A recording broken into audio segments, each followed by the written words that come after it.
What a news indeed. He was a good friend of mine. Quite close, I would say. We were close, but we were rivals too. He had a tendency to disagree with me, and I myself had a tendency to disagree with him too. It's fascinating that we are men of the same discipline. Physics. But not just any physics. Definitely not the old one. Rather, a new knowledge. A knowledge that even Newton himself could not even ponder. Yes. Quantum physics, quantum mechanics, some says quantum theory. The quantum name stays, thanks to Planck. It was new at that time. It was just 1900. It was just in the 1900. Not much question can be asked. It's not because we already know the answer. It's because that we ourselves didn't know what to ask about. Not until 1905. Albert himself tried to explain why only a certain frequency can dislodge electron from a metal surface upon radiation. What he called the photoelectric effect.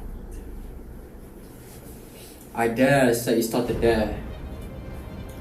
The idea of quantum attracted the whole physics world. Yes, he said that light is not a continuous wave. What he did was brave. He tried to throw away years of physics tradition, and now they call whatever Faraday and Maxwell had laid to us as classical. Albert. According to him, light is a packet of light matter, not a continuous wave. Not a continuous wave.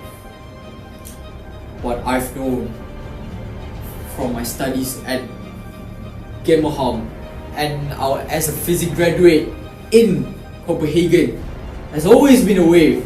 I've always been treated as a wave. How should I, as a physician, ignore that? Well, physics, science is objective.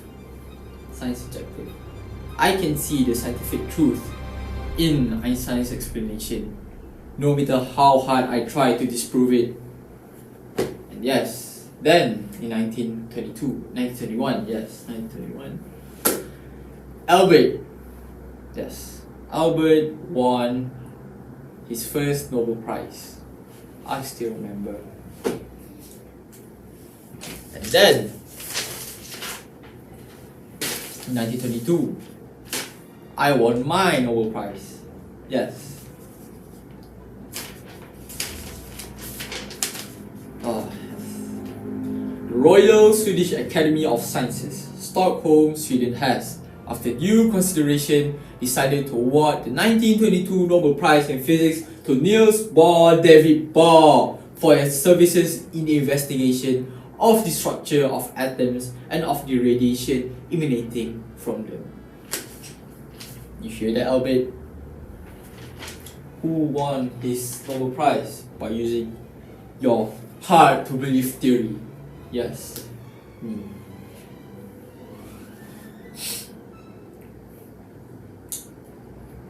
It's ironic that I, as a physician, try to disprove your theory, but at last use your hard to believe theory as my scientific enlightenment. Is it 1922 or 1923? Compton proved that photon exists. Yes, he proved it. And you should hear what Albert has said to me. He wrote me a letter.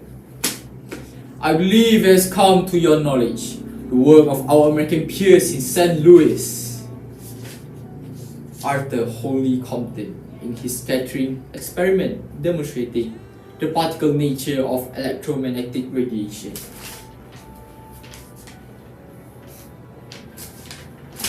Albert.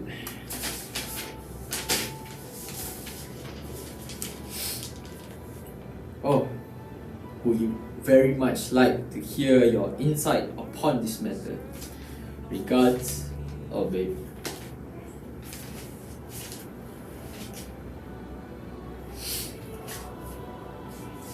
Then, now, you're gone. You're gone, Albert. You're gone.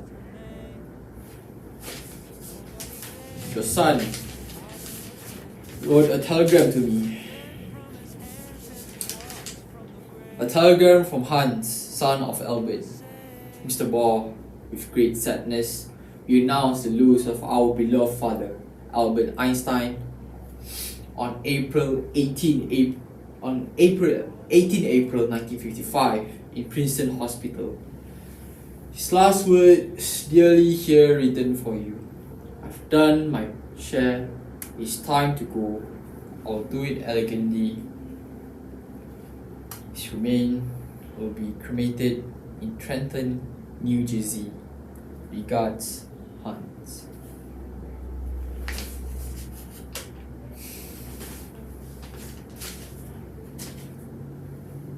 Imagine all the new physics that we can introduce, Albert. Perhaps disproving our own theories. Yep. Too bad that you won't see all of this.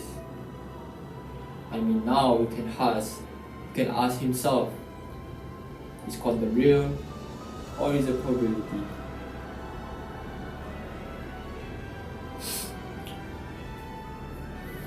So long, Albert. Physics will definitely miss you.